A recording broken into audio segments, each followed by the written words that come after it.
যক্ষ জিজ্ঞাসা করল, সুখীকে? যুধিষ্ঠির বললেন, যার ঋণ নেই আর নিজের ঘরে থাকিয়া দিনের শেষে যে 4টি শাক ভাত খাইতে পারে সেই সুখী। উপেন্দ্র কিশোর এভাবেই বর্ণনা করেছেন সুখ নিয়ে যক্ষ যুধিষ্ঠিরের আলাপনকে।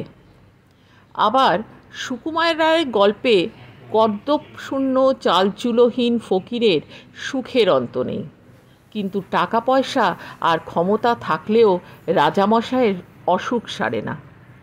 সুকুমারী ভাষ্যে তাই অভাবকে নয়, অভাব বোধকে জয় করতে পারাটাই সুখকে জাপটে ধরার চাবিকাঠি।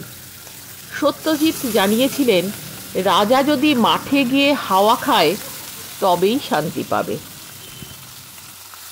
তাহলে সুখ কি? যাও সুখেরই সন্ধানে যাও। কোথায় যাব? সুখের সন্ধানে। তাহলে কোথায় যাব?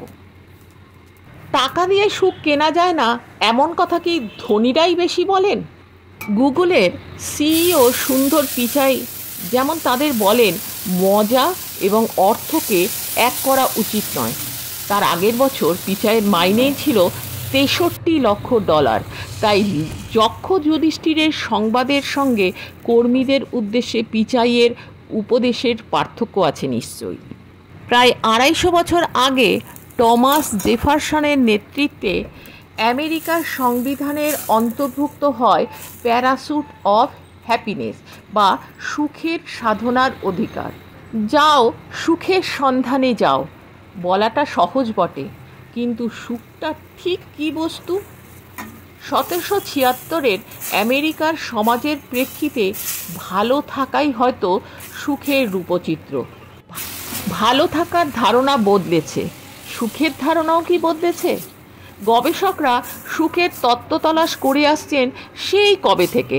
কানাডার ইউনিভার্সিটি অব ব্রিটিশ কলম্বিয়ার এলিজাবেথ ডান এবং তার সহ গবেষকরা বিভিন্ন গবেষণাপত্রে এবং তাদের 2014 সালে প্রকাশিত বই হ্যাপি মানিতে বলেছেন, টাকা যদি সুখ আনতে না পারে তাহলে নির্ঘাত তা ঠিকমতো খরচ করাও হচ্ছে না।